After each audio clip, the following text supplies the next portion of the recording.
Məşhur şəxslər haqqında hekayələr. Baldır uyg'ongan odam. Abduxoliq Uyg'ur. Avtori Muhammad Shatniyaz. Harshow Perevod. 1930 yıl 1 ayının başları idi. Abduxoliq Uyg'ur yeziqchilik uyidan chiqmay bir necha kun jiddiy ishladi. Bir kuni tushga yaqin eshik yenik chekildi. "Kirang", dedi Abduxoliq Uyg'ur kayniga burilib. Eshik ochilib, beshiga quloqcha, uchisiga xo'rum paloshka kiygan o'tir bo'yliq 45 yoshlardagi bir rus kirdi. "Keling, Anton Pavlovich Platonovskiy", degnicha Abduxoliq Uyg'ur salomlashib mehmonni o'rindiqqa taklif qildi. Platonovskiy o'tgan yili Sovet ittifoqidan Turpan Koni shahrining sharqiy darvozasining bir chaqirim shimolga yangidan qurilgan dehqonchilik yangi texnikasini kengaytirish punktiga xizmatga kelgan rus mutaxassis edi. U Turpanga kelibla Moskvada o'qib kelgan bir Uyg'ur shoir yigitning borlig'ini anglab bakmi qiziqdi. U surishtirib yurib Abduxoliq Uyg'urni topdi va uning bilan tanishib qoldi. Shuningdan keyin u shoirning uyiga pat-pat keladi. Ular Sovet ittifoqining yaqin ahvoli, ilm-fan taraqqiyoti, adabiyot ustida uzoq so'zlashib ketadi. Kunlar o'tib, bir kuni Platonovskiy Abduxoliq Uyg'urdan Uyg'ur tilini o'rgatib qo'yishni o'tindi. Shuning bilan shoir bu rus texnikga Uyg'ur tilini o'rgatishga boshladi. Platonovskiy tirishchan odam bo'lg'achqa bir necha oydala turmushda ko'p ishlatiladigan so'zlarni o'rganib oldi. Abduxoliq Uyg'urmi o'z navbatida ilgari o'rgangan rus tilini mustahkamlab, ba'zi narsalarni o'rganib, kam harflarni to'liqladi. Platonovskiy ustal ustidagi qattiq muqovliq qalin kitobni qo'liga olib jonlanib ketdi. "Ha, roman Anna Karina", dedi u. "Ha, men Lev Tolstoyning Anna Karenina romanini ona tilimizga tarjima qilyapman", dedi Abduxoliq Uyg'ur. Platonovskiy Abduxoliq Uyg'urga qarab boshmoqligini chiqarib, "Очень хорошо, перевод", dedi qayliq bilan. Platonovskiy hozir qish fasli bo'lg'achqa texnika punktida ish yo'qligini, atadan boshlab Anna Karenina romanini o'zi ruscha o'qib bersa, Abduxoliq Uyg'urchaga tarjima qilib yezib bersa, surat tez bo'lganligini aytdi. Bu taklifni anglab Abduxoliq Uyg'ur xush bo'ldi. Ular kechgacha Sovet ittifoqidagi yangiliklar to'g'risida so'zlashdi. Kechki tomoqdan keyin Platonovskiy texnika punktiga qaytdi. Ertasidan boshlab Platonovskiy kitobni qo'liga olib o'qishga, Abduxoliq bo'lsa uni Uyg'urchaga tarjima qilib yozishga boshladi. Aradan 3 oy o'tdi. Abduxoliq Uyg'ur Platonovskiyning yordamida Anna Kareninaning romanini ruschadan Uyg'urchaga tarjima qilib tamomladi. Bir kuni Abduxoliq Uyg'ur xas ishxonasida ijodiyat bilan shug'ullanayotdi. Ishxonaga shoirning do'sti Akbarjon kirib keldi. Ikki do'st qizg'in salomlashdi. Akbarjon shoirning yangi yozgan "Ko'ngil xohishi" nomli she'rini o'qib bo'lib, ulug' kichiklanib beshini chayqadi. "Nima gap? Bu she'r o'zlariga yoqmay qoldimi, qandoq?" so'radi Abduxoliq Uyg'ur do'stidan. "Yo'qsa, undaq emas. O'zlar yozgan she'rlarning mazmuni cho'nqur, tili fasohatlik, o'qigan kishining yurak torlarini titratgudak jazbilik. Bu jihatda o'zlarini cho'ng shoirlardan Furqat bilan Abdulla To'qayga tenglashtirish mumkin. Ammo bu jaholat iskantisida qolgan diyorda yozgan asarlarni nashr qiladigan matbuot yo'q-da.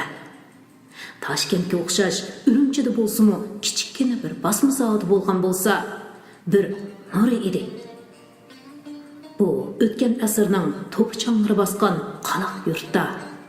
Hey, o'zlarining adreslarini hamda kim ekanliklarini hech kim bilmasa, bundaq parcha-purat she'rlarni yozish bilan nomlari chiqarmi?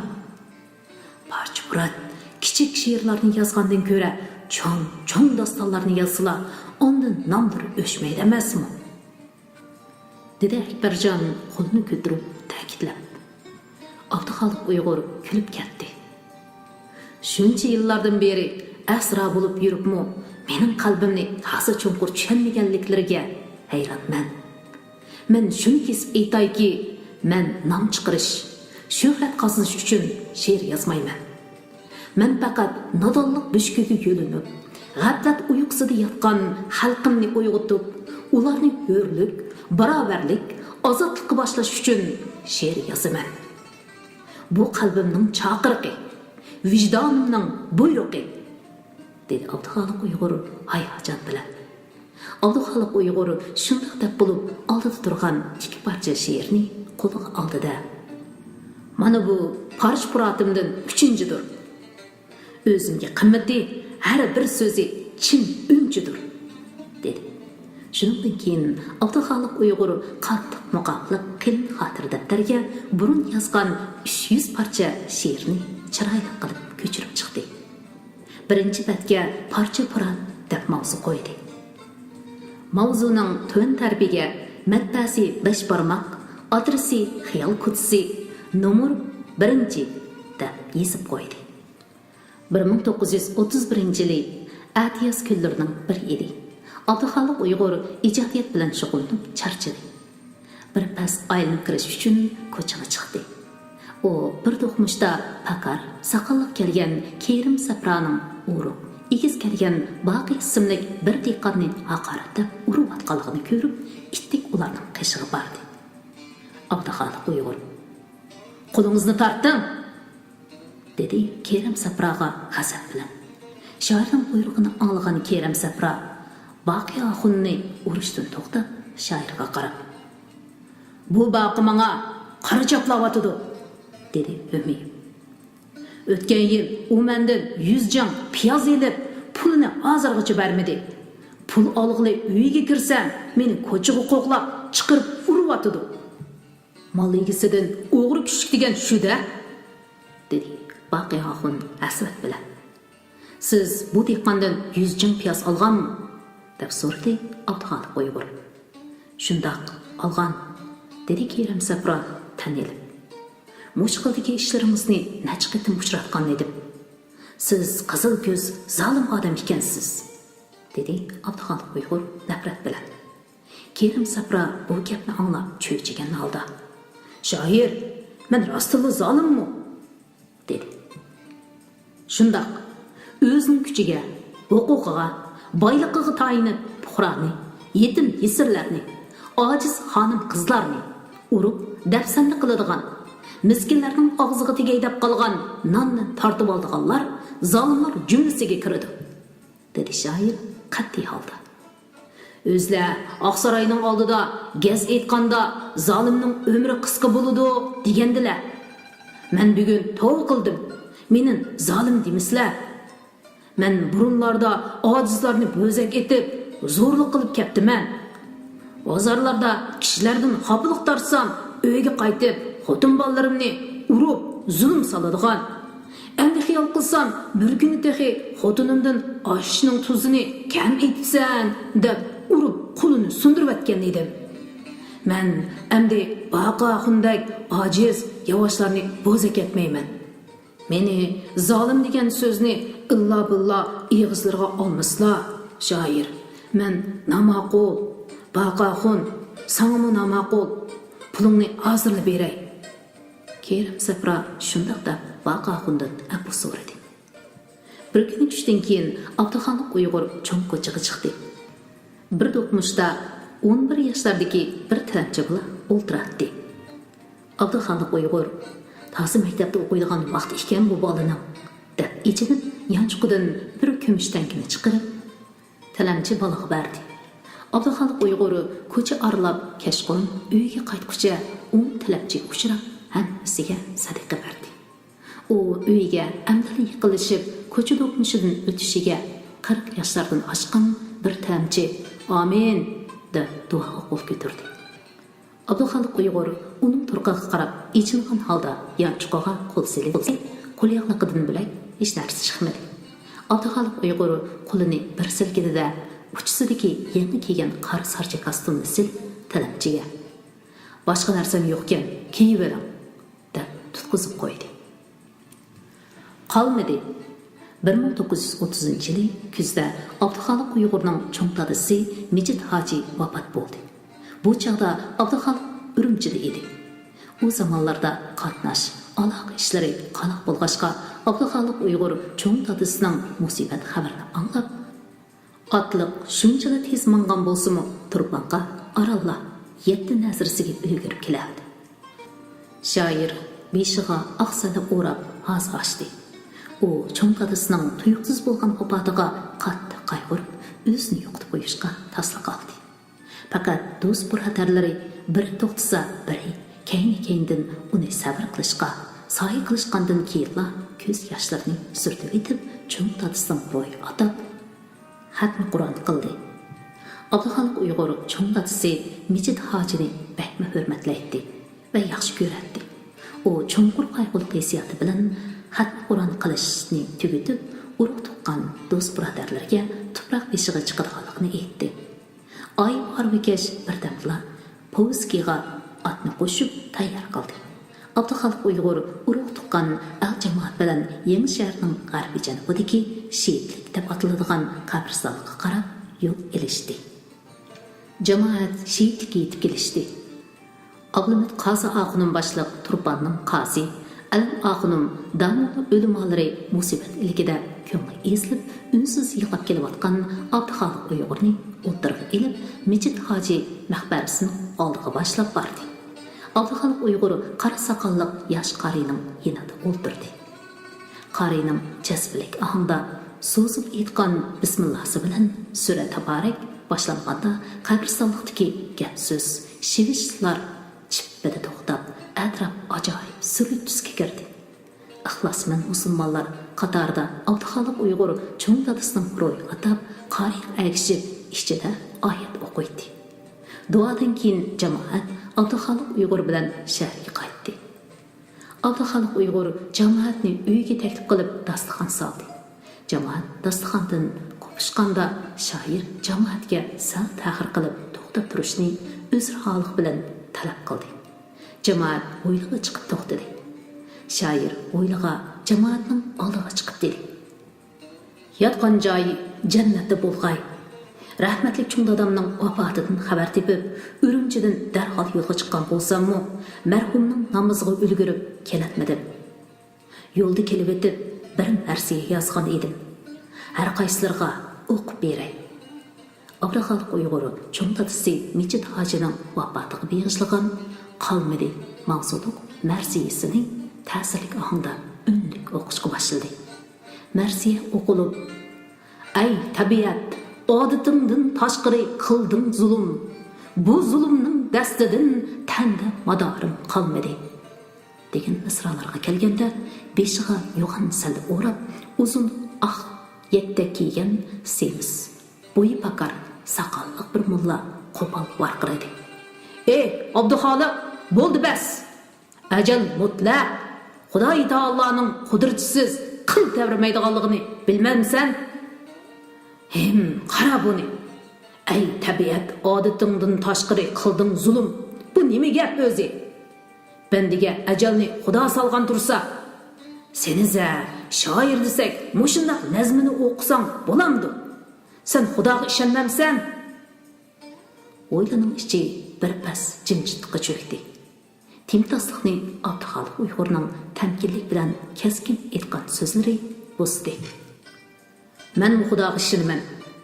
Men ishonadigan Xudo yakka yagona, hech bir sheriki yo'q. Hech nimaga hojati yo'q Xudo. Mening bu Xudoyim oq ko'ngil musulmonlardan pul, dunyo, shini bo'ladigan, nom ataq, obro'y tepishda, amalga erishishda har qanday paskashlik qilishdan yonmaydigan, dilida asad, riyokorlik, podshohlik qiladigan sizlardek bandalarni xolamaydi. Mundaq kishilarning qulluqini qabul qilmaydi. Men mushunda Xudoga iymon keltiraman." Qandaq? Bu o'tkir so'zlardan Patak mollamning bayqi hayvisi birdilla yo'qolib, shumshib qoldi. Jamoat tavrab ketishdi. Shoirning do'st birodarlari uni marsiyaning davomini o'qishga undadi.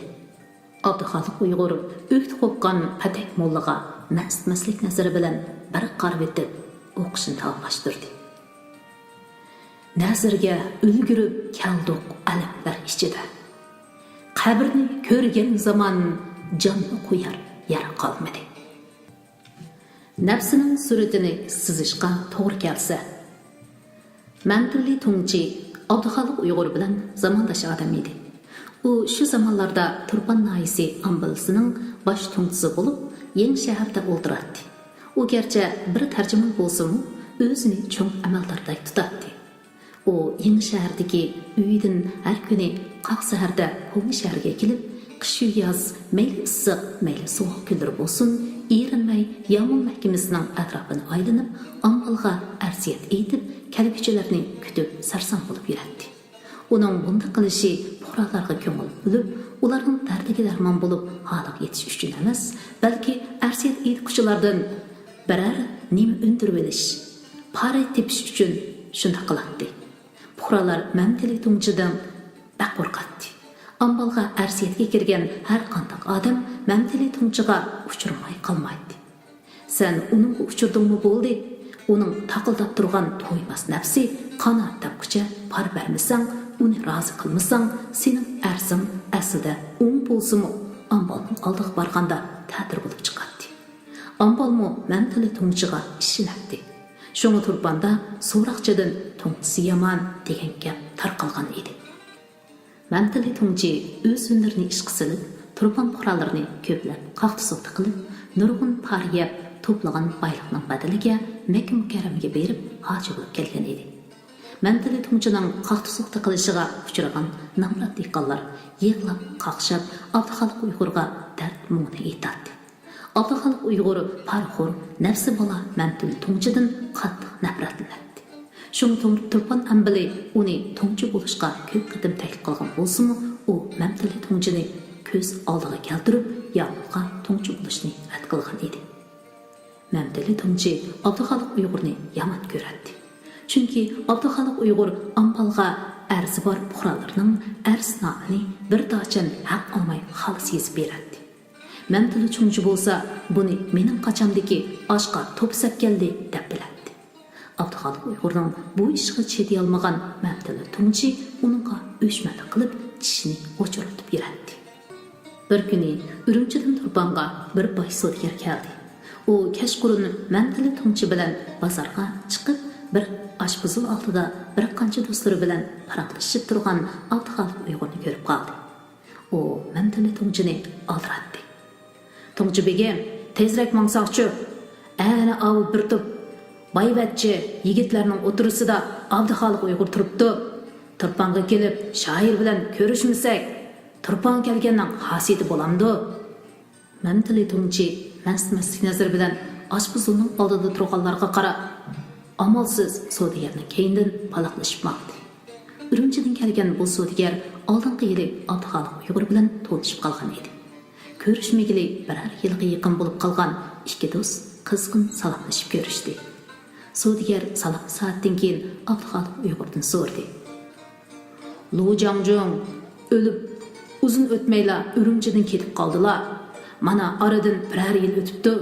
Urumchi taraflarga chiqaymi demaylar. Yoki Turpan yomulida birer amal tutilmi ya? Shoir Abduxoliq Uyg'ur miqida kulib qo'yib, Eğiz açay deyishiga Mantilli Tungchi arqa tushib so'z qistirdi. Hozir Abduxoliq inimiz bek aldirash, qatalanguchilikda qoldi. Uning tutgan amlimi kichik emas-chimi? Urumchilik savdogar qiziqib, bir Abduxoliq Uyg'urga, bir Mantilli Tungchiga qarab qoldi. Mantilli Tungchi zaharxonalik bilan kulib qo'yib dedi. Birodar, Abduxoliqning amliga qiziqib qoldirildi-ku deyman. Uning amri katta. Hozir tulxutun, yetim o'g'illar, yalangtosh gadaylar uning atrofida cho'kilib ketilmaydigan bo'lib qoldi. Bu inimni hozir shularning sarlosi bo'lib qoldi desakmi bo'ladi. Үрімчілік содигер дәрхал Абдухалық Uyg'urning oq yuzining qizarib, chiroyi g'azabli tus olganligini ko'rib, Mamtili Tungchining yomon g'arazli gapining tahdiga yetib, ikki o'tirda tanildi qoldi. Abdухалық Uyg'ur Mamtili Tungchiga maslik bilan qarab qo'yib, kun bo'yi Yomon mahkamasining atrofini cho'gilab, "Nadin top kelarkin" deb nafsi ovorchiligi bilan yurgandan ko'ra, puhralarning sadosi bo'lganmi, tuzukku.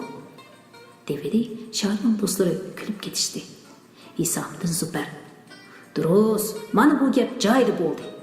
Devidi Mamtili Tungchi Isomiddin Zubarning gapini olmagandek Abdухалық Uyg'urga qarab ochiqqa bilan: "Ha, o'zlarining nafslari yo'qmi? Dunyoda nafsi yo'q odam bo'lamdi. Avliyo bor, nafsi bor. Bir gapning ikkisi bo'lsa, nafsi bola deydi. Bola nafsining zodi qanchalikligini o'zadaklar bilmasa, Xudoyim" deb o'ngib ketdi. Nafsi yomonlarning nafsining qanchalik ekanligini bilmak qiyin emas. Agar bola nafsining suratini sizishga to'g'ri kelsa, mushu Mamtili Tungchi begimning suratini sizsila kupoy qiladi. Abdухалық Uyg'urning bu gapidan oshpo'sulning oldida turgan odamlar qaqoqlab kulib ketishdi. Abdухалық Uyg'urning bu ochiq masxarasiga javob berishga amalsiz qolgan Mamtili Tungchi ochqaga chidamay yerilib ketgudek bo'ldi. U ochig'ida hozirg'am eti billi kelgan Urumchilik savdogardan unutib, o'z yolg'iz paypaslab men ketdi. Jangovar marsh, ochil. Abdухалық Uyg'ur odati bo'yicha Turpanning sharqiy yesirini aralab, jamiyat tekshirib, turmush uyg'unib, jamiyatni cho'nqur kuzatdi. U shuni ko'rib yetdiki, emgakchi xalq ommasining hukmron guruhlarga zulm asoratga qarshi g'azab nafrati nihoyat kuchli bo'lsin, hozircha texi uyg'unib, ittifoqlashib, kurashga otlanish darajasiga yetib bormagan edi. U xalq ommasini uyg'otib, zich ittifoqlashtirib, zulmga qarshi kurash qo'zg'ash uchun bir jangovar naqshining zarur ekanligini his qildi. Shuning bilan shoir qo'liga qalam elib, tafakkur dengizidan durnalar suzib, Turpan xalq naqshisi Gul ochilga 5 kupletlik yangi bir naqsh tekstini yozdi. U bu tekstga ochil deb mavzu qo'ydi. Abdухалық Uyg'ur ochilni yezib chiqqandan keyin bag'ri yesiga bir damliq sasanda Qurban tamburini izlab topdi. Qurban tambur Abdухалық Uyg'urni bak hurmat qiladi. U shoir burun yozgan Qizilgul, Qayrasan, Ishqida faryod she'rlarini ahanga silib, naqsh qilib aytib, xalqning qizg'in olqishiga sazovor bo'lgan edi. Qurban tambur Abdухалық Uyg'urni nihoyat qizg'in kutib oldi. Abdухалық Uyg'ur Qurban tamburiga o'z yozgan ochil she'rni berdi. Qurban tambur Abdухалық Uyg'ur yozgan she'rni tambur bilan tankash qilib, Turpan xalq naqshisi Gul ochilning ahanga silib aytdi. Naqsh teksti ahanga obdalla tushdi. Ikkinchi kuni atiganda Abdухалық Uyg'ur Qurban tamburini elib, oldingi yil ichilgan Turpan Konishar Janubiy Qo'liqdagi Hurriyat maktabiga bordi. U Latif apandi bilan maslahatlashgandan keyin Qurban tambur o'quvchilarga ochil naqsini o'qitishga boshladi. Latif apandining maktabining o'quvchilari shu kunla ochil naqsini aytishni o'rganib oldi. Ikkinchi kuni Abdухалық Uyg'ur Qurban tamburni yangi shahardagi aqartish maktabiga elib keldi. Qurban tambur ochil naqsini bu maktabning o'quvchilariga bir kunlik o'qitib bo'ldi. Uzun o'tmay ochil naqsini cho'ng kichik yosh qiyirlargacha hamma odam aytadigan bo'lib, Turpan xalqi ichiga keng tarqaldi. 1931 yili 3-oyning 11-kuni Qumul dehqonlarining aksiyatchi hokimiyatga qarshi qo'zg'olon partildi. Ochil naqshisi Turpan o'ymonligidan xalqib Qumulga yetib berib, qo'zg'olonchi qo'shiqlarning suyib o'qiydigan jangovar naqshisiga aylandi. 1931 yili kuz kunlarining biri edi. Abdухалық Uyg'ur tushlik tomoqdan keyin bozor aylanmoqchi bo'lib, g'arbiy quloqning sirtidagi kalti bozorga bordi. U bir baqqalning do'konining oldiga Yomon ikki yoyisining bir dehqonni tutib bog'layotganligining ustiga tushdi. Dehqon dod faryod selib varqiraydi. "Men zoni nima gunoh qildim? Naqshi aytganga odam tutadigan qandoq zamon bo'lib ketdi zodi?" Dehqon толғынып қарсылық көрсетіп еді. Яйлардың бірі қолыдегі қамчы білән диққанның баш көзіге ұрып, қапқын еріп әтті. Шу әснада yana bir яйы диққанның қолыны кәйнеге қайырып бағлап алды. Бұл зоравалықтың ғазапланған Абдухалық Уйғур ikki яйыға қарап, «Тоқтаңлар! Bu adamı zadi nemi günah üçün tuttunlar?» dedi keskin telaffuzda. Yaylar to'xtab qoldi. Egiz bo'yliq bir yayi. Ambal janoblarning ochil naqsi puhralarni Aliyonga quturdigan xatarlik naqsha. Kimde kim bu naqshini essa darhol tutilib 3 oylik qamoq jazosi berildi degan yorlig'i bor. U odam tab tortmasdan cheklangan ochil naqsini aytib o'tdi. Şuna buni tutib yağmurga topshiramiz dedi. Bu diqqan gunohsiz. Uni yog'liqdan yeshib qo'yib etinglar. Tutishga to'g'ri kelsa, mana meni tutinglar.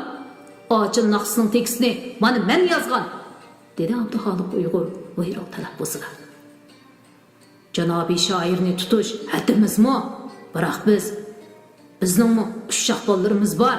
Jon boqmasak bo'lamdi dedi yaylarning ikkinchisi. Abduxoliq Uyg'ur yanchiqidan 10 sarlik pulni chiqarib yaylarga berib, "Ikkinchi bundaq yo'lsizlik qilmanglar" dedi. Yaylar diqqatni qo'yib etib, tikib etishdi. Eng muhim ish 1932-yili 8-oyning 5-ida Abduxoliq Uyg'ur Urumchiga bordi.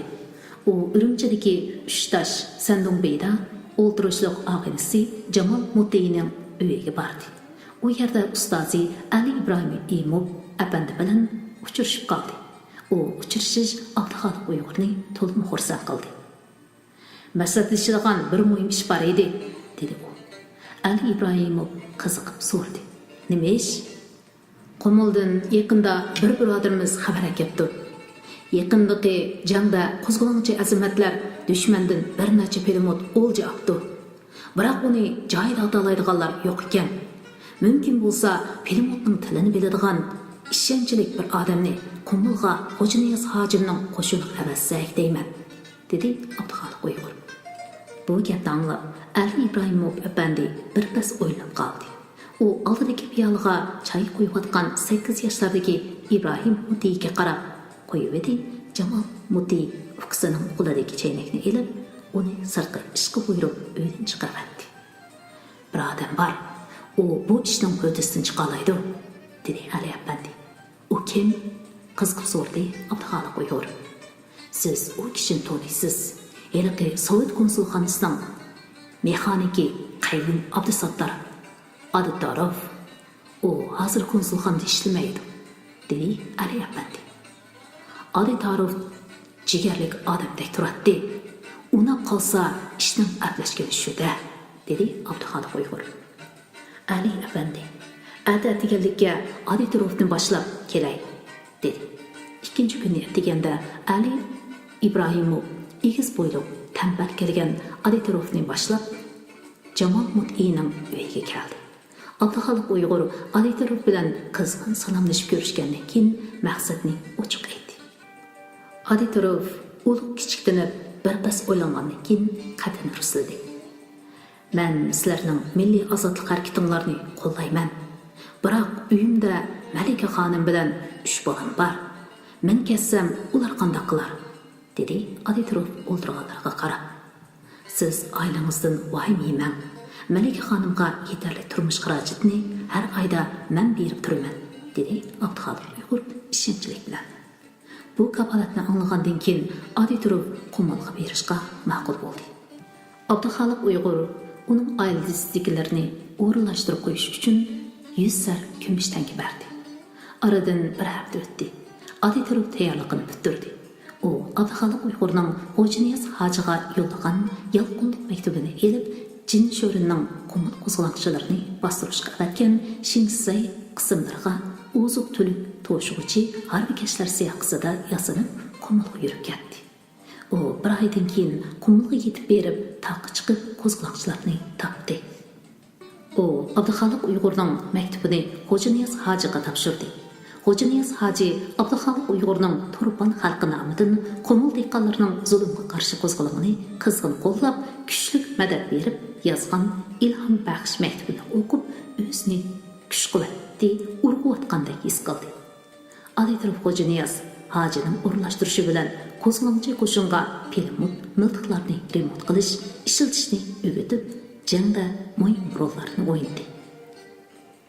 Xalqning tunji qurolli qo'shini 1932 yili 10 oyning kirishi bilanla Turpanning shahar yezlarida Qumuldan Xo'ja Niyaz Hojim qo'shin boshlab Turpanga kelgudak degan gap so'zlar tarqaldi. Abduxoliq Uyg'ur bilan Maqsum Muhiti maslahatlashib, qo'zg'olon ko'tarishning tayyorligini tezlatish kerak deb hisobladi. Abduxoliq Uyg'ur Isom Zubar bilan billa Turpanning yezlariga paxta, quruq uzum setib olishga borgan bo'lib, yurishcha qum dehqonlar qo'zg'olonining jang g'alabalarini dehqonlarga tashviq qildi. Ularning zulmga qarshi qo'zg'olon ko'tarishga chaqirdi. Shuning bilan Turpan yezlarida dehqonlar urg'oq, palta, tayoq, to'qma qatorliq qurollarni rastlab, aksincha hokimiyatga qarshi qurolli qo'zg'olon ko'tarishning tayyorligini boshladi. Turpan yezlari xuddi bir ushqun chachrab tegib ketsalar, lavildab yenib, yong'inga aylanadigan holga keldi. 11 ayning boshlari vaziyatning taraqqiyotini kuzatib kelayotgan Abduxoliq Uyg'ur bilan Isamdan Zubar amdi shahar ichida xalq ommasini qo'zg'ashning payti yetib keldi deb do'stlarini chaqirdi. Ular qo'zg'olonga tayyorlik ko'rish masalasini muzokara qilib, vazifa taqsim qilib olib, jiddiy ishga kirishib ketdi. Latif Apandi, Anitullah Apandi, Abdurahmon qarilar birlikda Abduxoliq Uyg'urning O'yg'an, Ochil qatorliq she'rlarini bir qancha nusxadan cho'ng xatli qilib ko'paytib yezib chiqdi. Ular yozganlarini Yangi shahar, Ko'ni shaharning odam ko'p to'planadigan to'rt ko'cha egizlari, cho'ng do'konlar, masjid, madrasalarning oldlariga chopladi. Uni ko'rgan kishilar bir-biriga xabar yetkazib, tanqa choplangan she'rlar o'qib, g'ul-g'ul qilishib, qachongacha uxlab yotamiz, endi qo'zg'almasak qachon qo'zg'alamiz deyishardi. Turpanda har juma kuni bozor bo'ladi. Shu kuni yiroq yezlardimi dehqonlar eshaklik, harpuluq, otliq yoki piyoda bozorlarga kelishadi-da, Turpan bozori odam dengiziga aylanadi. 11 ayning o'tirlari juma kuni edi. Juma namozidan keyin Abduxoliq Uyg'ur Yangi shahar Qazixonim masjid oldiga to'plangan jamoatga nutq so'zlamoqchi bo'ldi. Buni anglagan odamlar shoir gaz etquday deyishib, tushma-tushdan yig'ilishga boshladi. Abduxoliq Uyg'urning yanida turgan Isomdan Zubar bir odamni juz akilishga buyurib edi. U odam birdamla bir juzni akeldi. Juzning ustiga chiqib so'zlasizlar. Bugun odam bek ko'p, dedi Isomdan Zubar. Beshiga gullik to'ppa, uchisiga ko'zlik palto kiygan Abduxoliq Uyg'ur aksiychi hukumatning chirik siyosatini, zolim amaldorlarning zo'rliqlarini fosh qilib, amniy paktlarni qo'yib, yangroq ovozda so'zlashga boshladi. Uning nutqi tugishi bilanla g'azablangan odamlarning zolimlarning kulini ko'k surayli degan sho'r sadosi Yangi shaharni zilzilaga keltirdi. 11 oyning oxir kunlari edi. Abduxoliq Uyg'ur tashviqot unimining yuqori bo'lib, xalq ommasiga ta'sir qilayotganligini, amdilikda gap ularni tashkillashda qolganligini his qildi. U Isamdan Zubarning uyiga kirib, bu haqda tafsili maslahatlashdi. Ular oldi bilan Yangi shahar yoshlarini tashkillatmoqchi bo'ldi. Yoshlarni tashkillashga qiyin emas. Hayt deb birli chaqir qilsak, necha yuz odam hozir bo'ladi. Biroq o'zlar bilan mendagi miltiq aralla 10 taldek tursa, qolganni qanday qilamiz? dedi Isamdan Zubar. Abduxoliq Uyg'ur bir pas o'ylangandan keyin birdan qatini rusuldi. Ambal lindarining oldida o'zlarining obro'ylari nihoyat yuqori. Biz mushundan foydalanishimiz lozim. O'zlar Yangi shaharni qo'zg'olonchilardan qo'g'daymiz deb 100 dol miltiq ariyat olsalar, dedi Abduxoliq Uyg'ur. 100 dol miltiq ariyat elishni Isamdan Zubar shu kunla Temur Jesa Hojiga aytib edi. Temur Jesa Hoji balli shoirning aqlini, o'z kuchini o'z yig'ida qo'rish degan shu-da. Yursilar, shoirni ilib hozirla yomg'ir mangli, dedi. Isamdan Zubar bilan Temur Jesa Hoji darhol Abduxoliq Uyg'urni chaqirib, повозкаға o'ldirib Koni shaharga berib, udul Yabulga kirdi. İsamdan Zufar maqsadni Lindaringa aytdi. Lindarin, agar İsamdan boy yangi shaharni o'g'irlardan qo'g'dash irodasiga kelgan bo'lsa, bu yaxshi gap. 70 tal miltiq ariyat beray. Kim kepil bo'ladi? dedi. Mana biz kepil, dedi Tömür İsa Hoji bilan Abduxoliq Uyg'ur. İsamdan Zufar 70 tal miltiqni topshirib, tilxat yezib berdi. Tömür İsa Hoji hukumat amaldori sifatida Abduxoliq Uyg'ur yurt mo'tibari sifatida kepil bo'lib, imzo qo'yib berdi. İsamdan Zufar Lindarindan topshirib olgan 70 tal miltiqni elib, harbi bilan yangi shahardagi qo'rg'isiga to'shib keldi. Shu kuni kechda Abduxoliq Uyg'ur İsamdan Zufar bilan yangi shahardagi Batur, o't yurak yoshlardan shaharni qo'g'dash liyani tashkilladi. Bu liyanda 120 yosh fidoyi bo'lib, uningga İsamdan Zufar boshliq bo'ldi. Abduxoliq Uyg'ur yosh fidoyilarga qumul qo'zg'olonchilarining dushmanga qarshi jang g'alabalarini so'zlab berib, ularning kurash ruhiga kuchli ilhom berdi. Yosh fidoyilar har kuni tong saharda ochil naqsini yangirtib, yangi shahar ko'chalarini zilzilaga silib, shahar sirtiga chiqatdi-da, jang mashqi elib boradi. 12 ayning o'tirlarida Maqsud Muhidi boshchiligidagi Turpan dehqonlarining aksiyachi hokimiyatiga qarshi qurolli qo'zg'olonning tunji bayroqi g'alabalik etilib, Ostona, Qaraxo'ja yeslari ozod qilindi. Abduxoliq Uyg'ur bilan İsamdan Zufar Ostonaga berib, Maqsud Muhidi bilan ko'rishib, yangi shaharni ozod qilishni muzokiralashdi. Bir necha kunlik tayyorlikdan keyin 12 ayning 27 kuni Maqsud Muhidi başlagan qo'zg'olonchilar yangi shaharga shiddatli hujum qilishga boshladi. İsamdan Zufarning shaharni qo'g'dash liyani ikki jihatdan moslashib jang qilg'achqa, qo'zg'olonchilar 4 soat ichida dushmanlarni yo'qotib, nurg'un qurol-yarog', o'q-dori, g'animat elib, yangi shaharni ozod qildi. 1933-yili 1-oyning 5-kuni qo'zg'olonchi qo'shin Koni shaharga hujum qilib, dushmanni qattiq qo'rshab oldi. Qo'zg'olonchi qo'shinning qo'mondonlik shtabida katiboshlik qilib, bir haftagacha uyiga qaytmagan Abduxoliq Uyg'urni kashqurun uydagilar jiddiy chaqirdi. Abduxoliq Uyg'ur o'yliga kiribla Koni shaharni ozod qilish jangida tog'asi Hasan Hojining qurbon bo'lganligini bildi.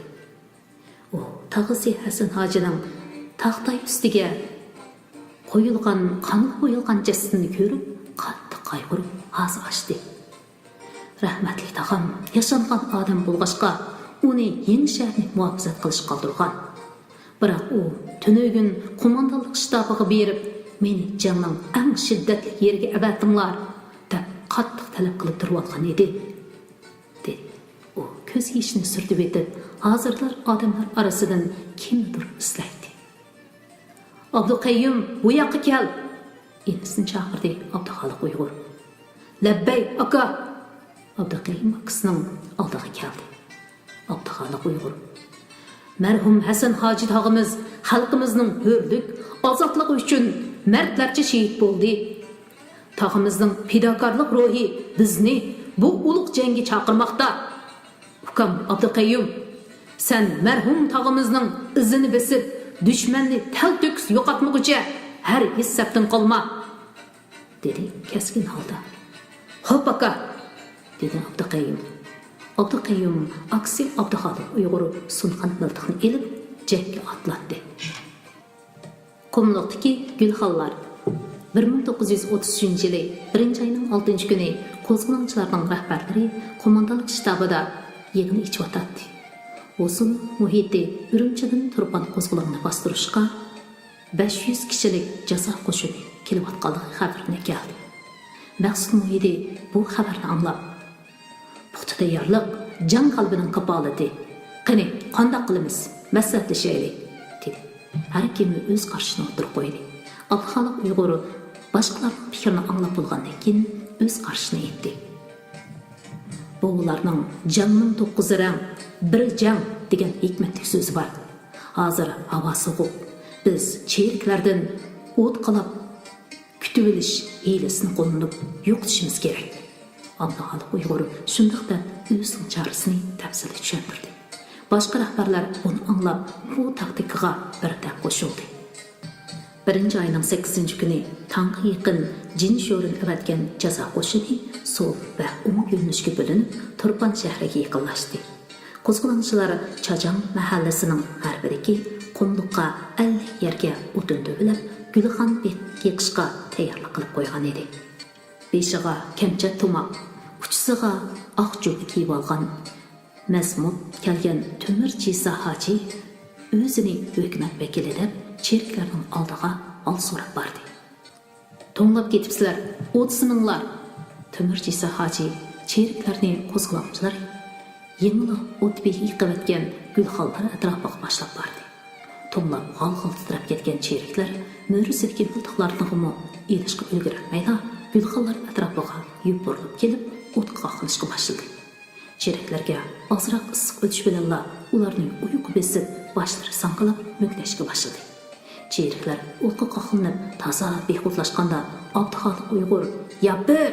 deb bir-bir vaqiradi. Bu qo'zg'olonchilarning jangga otinishi uchun berilgan buyruq edi.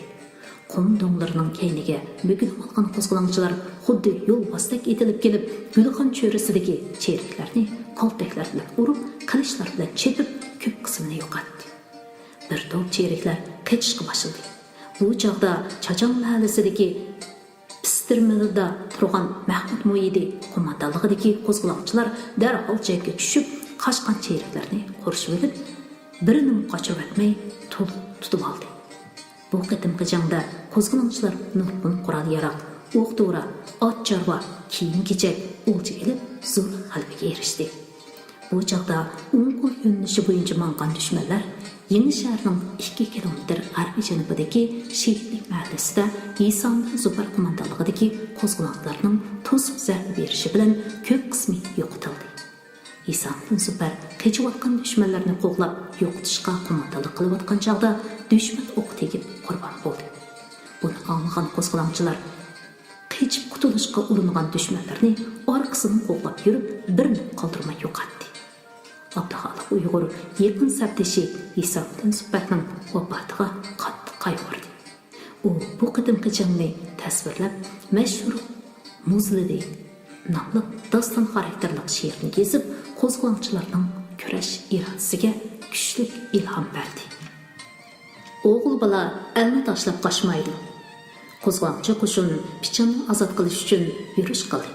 Abduxoliq Uyg'ur bilan Temir Jisa hoji ozlik kuch bilan Turpan shahrini qo'g'dash uchun qoldi.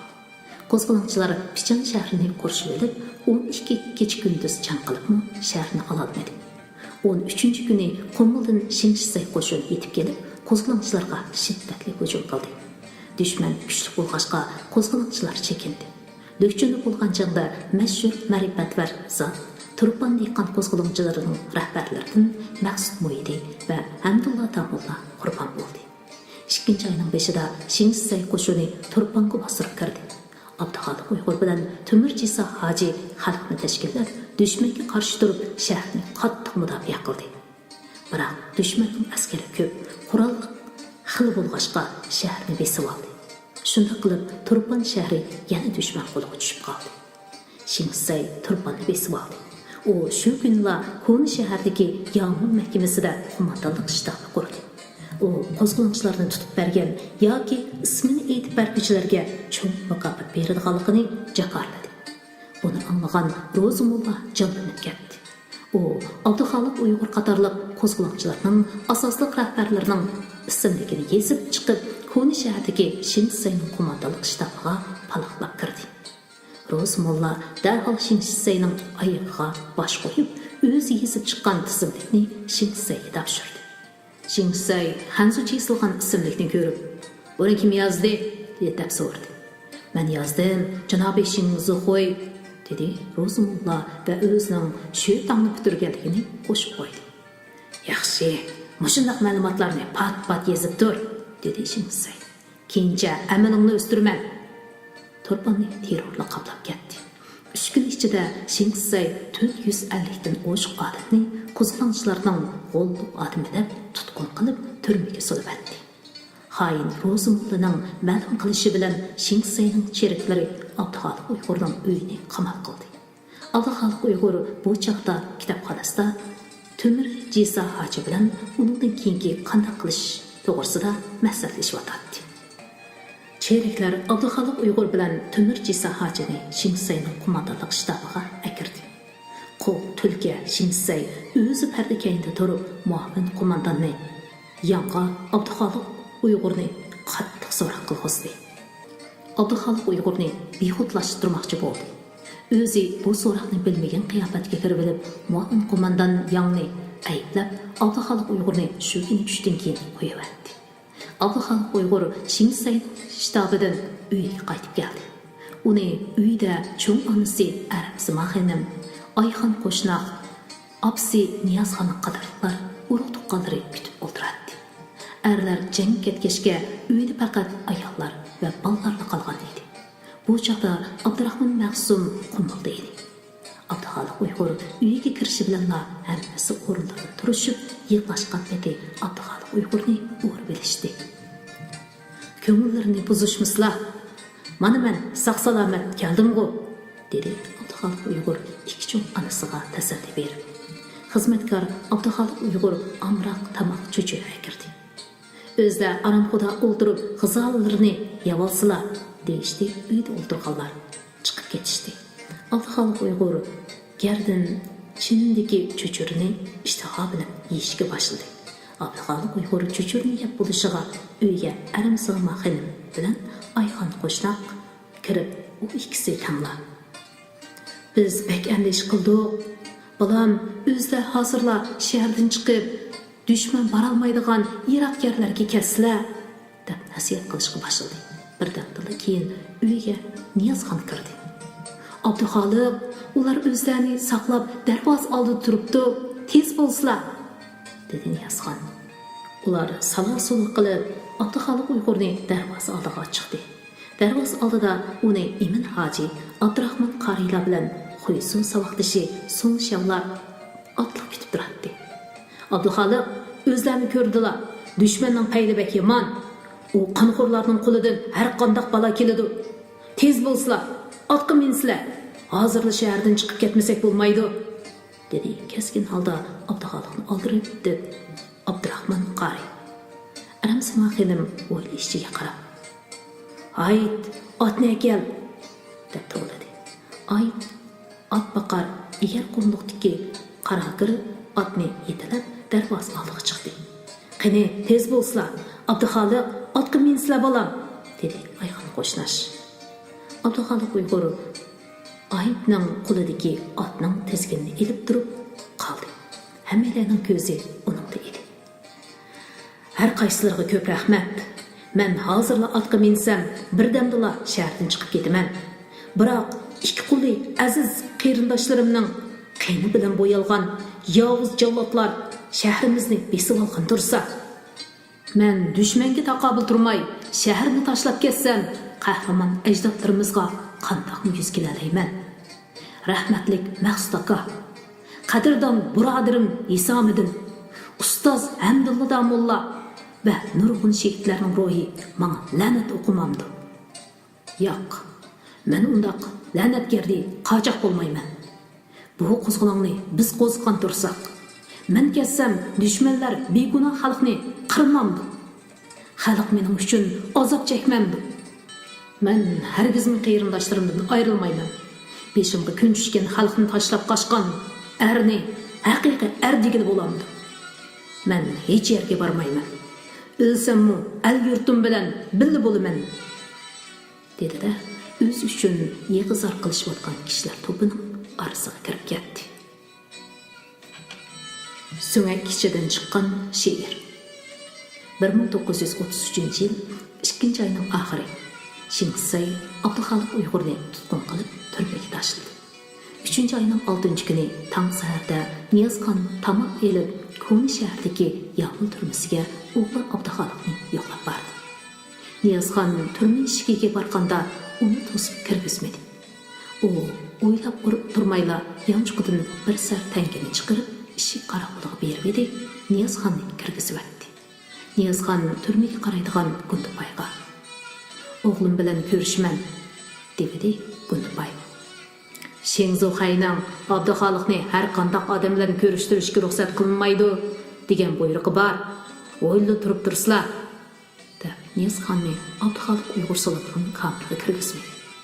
Ниязхан Күндібайға 2 сәр тәңге беріп еді, ол Ниязхан әкелген тамақны Абдухалық ұйғырға әкеліп берді. Күндібай хәлі ұзақтан кейін тамақ қатысыны дастыханға орап, ашқып берді. Ниязхан өйге қайтып келді. Тұққанлар жем болып, оны күтіп отырады.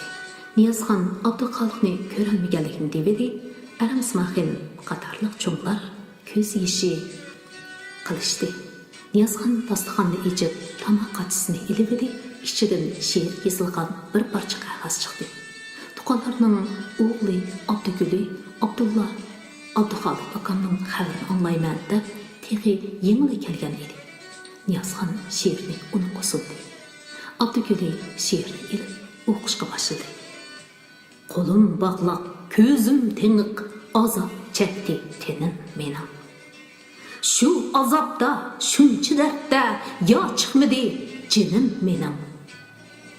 Gündüpay alvastıları zulüm siliştin yanmadı. Onla halkım Abduhalık öz gibidin tanmadı.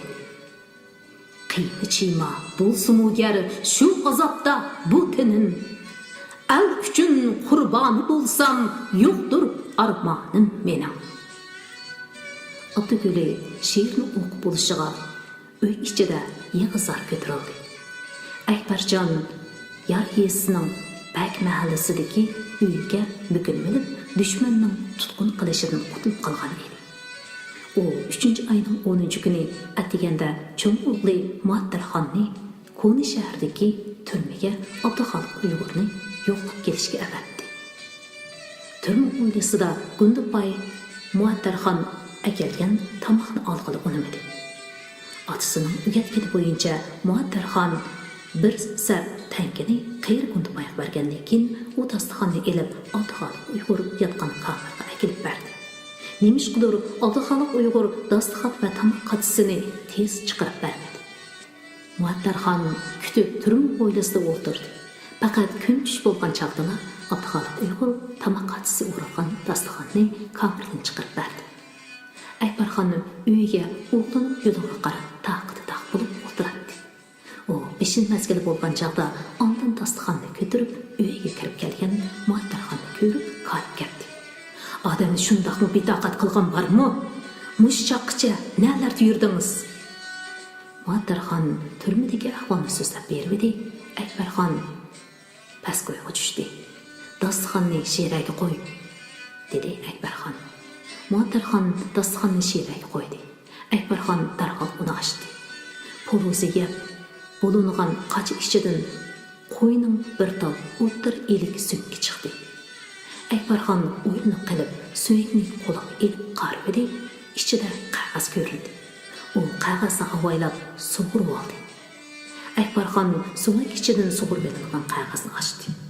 Uningga Abduxalıq Uyg'ur turmada yozgan 23 kupletlik iç puşuş namlı şiir köçürülgen edi. Ekberxan'ın vücudunu güçlük hayacan qaplab, şiir yazılған qağasını tutqan qo'llari to'xtamay titraydi. U o'zini tasdi besib olib, şiirini o'qishga boshladi. Ko'zim yumsam bilolmayman, o'zim uxlaqmi, uyg'oqmi. Ko'zim ham ilg'iyolmas, u qaroqmi yoki bu oqmi. Sözü qattiq, ko'zi qiypash bu kelgan dorim ambolning g'azabli ko'zlari bizda, maqsadi bizni chaqmaqmi. Jahon tarixida mashhur atalgan nomimiz Uyg'ur, qilishmaymiz bu shumlardan emasmiz yoki oqsoqmi.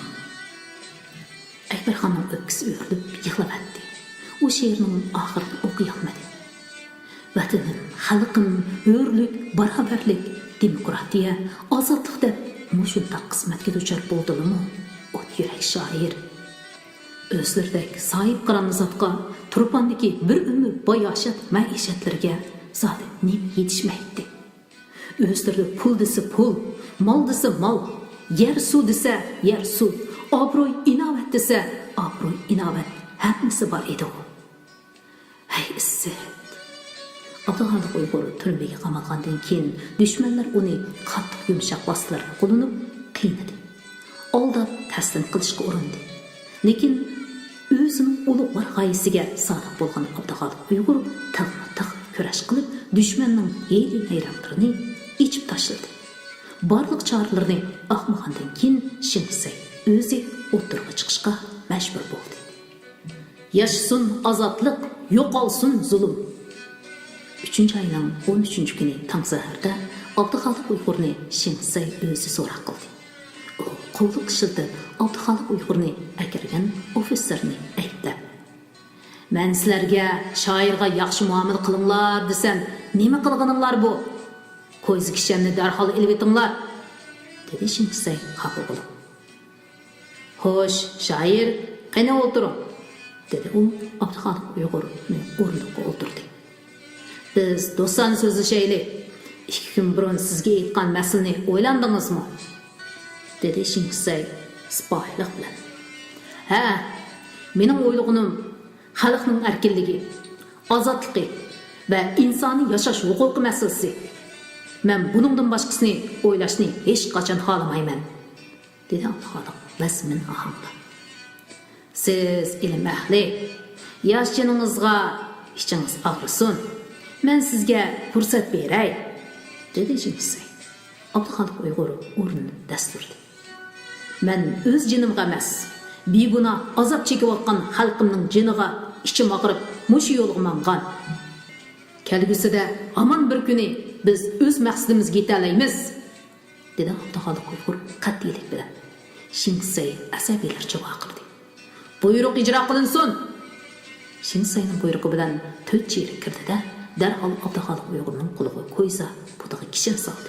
Ular Abduxoliq Uyg'urni yollab sirtqa ilib maqdi. Abduxoliq Uyg'ur har bir qadam tashlaganda putidagi kishanning zanjiri putining o'shqaga tegib qon tilatdi.